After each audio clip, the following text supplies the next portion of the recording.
नमस्कार दोस्तों, इन्फ्राटॉक्स के नए एपिसोड में आपका स्वागत है। तो चलिए शुरू करते हैं। पहली खबर की शुरुआत करते हैं उड़ीसा से, जहां पर दोस्तों Indian IT giant HCL tech Orissa के अंदर एक नया डेटा सेंटर और ग्लोबल टेक्नोलॉजी सेंटर सेटअप करने जा रहा है और इसको लेकर उन्होंने उड़ीसा सरकार के साथ में एमओयू वगैरह साइन कर लिया है। तो दोस्तों इनके बारे में अगर मैं आपको वन बाय वन बताऊं तो डेटा सेंटर जो यहाँ पर बनाया जाएगा, जो सबसे पहले बनेगा वो उड़ीसा के सोवरन एआई पार्क के अंदर सेटअप किया जाएगा, जिसे उड़ीसा सरकार सर्वम एआई के साथ मिलकर तैयार करने वाली है। उसी के अंदर आपको डेटा सेंटर भी बनता हुआ दिखाई देगा। साथ ही साथ उसके आसपास एक world class global technology centre भी इनके द्वारा सेटअप किया जाएगा और ये दोनों की दोनों चीजें भुवनेश्वर के अंदर होंगी। ग्लोबल टेक्नोलॉजी सेंटर की सीटिंग कैपेसिटी 5000 के आसपास लोगों की होने वाली है। 14,257 करोड़ रुपीज की इसके ऊपर इन्वेस्टमेंट होगी और इसका कुछ हिस्सा स्टेट गवर्नमेंट के द्वारा कंट्रीब्यूट किया जाएगा, क्योंकि इस कंपनी को फाइनेंशियल असिस्टेंस दी जाएगी उड़ीसा सरकार की एक स्कीम के अंतर्गत। ओवरऑल अगर सब कुछ सही जाता है तो 2028 के आसपास ये सारी चीजें बनकर तैयार हो जाएंगी। अगली दोस्तों अपडेट गुजरात से है, जहां पर दोस्तों गुजरात सरकार के द्वारा कुछ प्लान्स अनवेल किए गए हैं मैरीटाइम इंफ्रास्ट्रक्चर एक्सपेंशन को लेकर, और इसको लेकर गुजरात मैरीटाइम बोर्ड के द्वारा एक्सप्रेशन ऑफ इंटरेस्ट भी फ्लोट किया गया है। दोस्तों आपको थोड़ा सा डिटेल में बताऊं तो 3 ग्रीनफील्ड शिपयार्ड्स, एक इंटीग्रेटेड शिप बिल्डिंग क्लस्टर और 6 नई पोर्ट्स यहाँ पर बनाई जाएंगी। जहाँ पर शिपयार्ड्स की बात करूँ तो उनमें से एक देवभूमि द्वारका में, एक भावनगर में, जबकि एक अमरेली के अंदर बनकर तैयार होगा। शिप बिल्डिंग क्लस्टर यहाँ पर मेन हाईलाइट होने वाला है, जो पोरबंदर डिस्ट्रिक्ट के कुछ में बनकर तैयार होगा। इसके अलावा अगर बात करूँ पोर्ट्स के बारे में तो ये पोर्ट्स आपको कच्छ, अमरेली, गिर सोमनाथ, सूरत, भावनगर और देवभूमि द्वारका डिस्ट्रिक्ट में बनती हुई दिखाई देंगी। शिपयार्ड्स और शिप बिल्डिंग क्लस्टर के ऊपर कुल मिलाकर 25,000 करोड़ रुपीस तक की इन्वेस्टमेंट होगी, जबकि इन पोर्ट्स के ऊपर 10,000 करोड़ रुपीस तक की इन्वेस्टमेंट होगी। अगली दोस्तों अपडेट कुछ कैबिनेट डिसीजंस को लेकर है, जहां पर दोस्तों भारत के अंदर भारत औद्योगिक विकास योजना यानी कि भव्य स्कीम की स्टार्टिंग हो चुकी है, क्योंकि हमारी यूनियन कैबिनेट के द्वारा इसके अंतर्गत 3 डेडिकेटेड केमिकल पार्क्स को अप्रूवल दी है। तो उस स्कीम के अंतर्गत आप जानते हैं कि 100 के आसपास plug and play industrial park setup किए जाएंगे पूरे देश के अंदर, जहां पर अलग अलग स्टेट्स को कहा गया है कि वो इनको लेकर प्रपोजल वगैरह भेजें। और जो इंडस्ट्रियल पार्क्स यहाँ पर बनाए जाएंगे ये अलग अलग थीम्स पर बेस्ड होंगे, जहाँ पर लोकेशन के अकॉर्डिंग इसका थीम डिसाइड होगा। और अभी जो 3 केमिकल पार्क्स अप्रूव हुए हैं, इनमें से हर एक केमिकल पार्क मिनिमम 2000 एकड़ के एरिया में बनेगा, जहाँ पर बेसिक यूटिलिटीज और बेसिक इंफ्रास्ट्रक्चर सेंट्रल गवर्नमेंट के द्वारा ही तैयार किया जाएगा। 3030 करोड़ रुपीस की इन्वेस्टमेंट इसी के ऊपर वो करेंगे।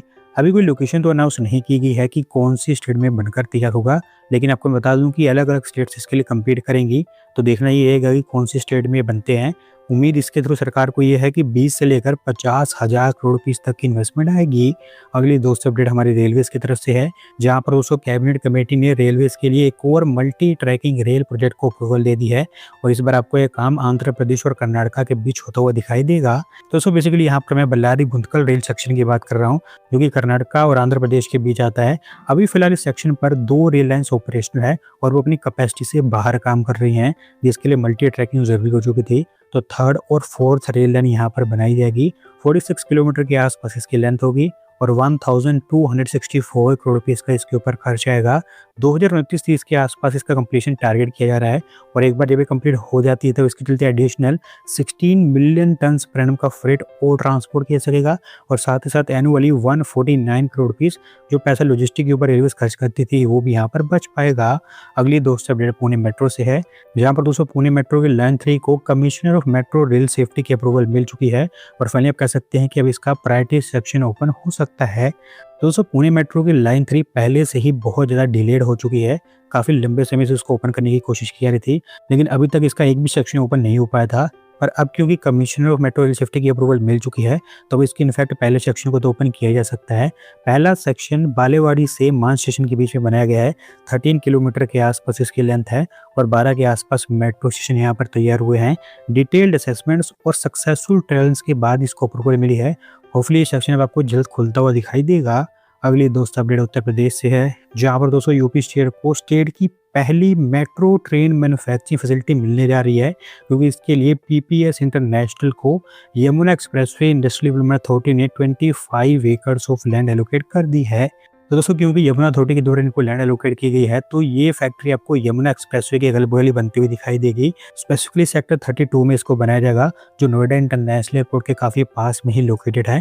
पीपीएस इंटरनेशनल को यहाँ पर जो 25 एकर्स ऑफ लैंड मिली है उनकी फैक्ट्री के लिए, उसको लेकर उनके द्वारा कहा गया है कि वो यहाँ पर मेट्रो ट्रेन्स तो मैन्युफैक्चर करेंगे, साथ ही साथ वंदे भारत स्टाइल की सबअर्बन ट्रेन्स भी यहाँ पर मैन्युफैक्चर की जाएँगी।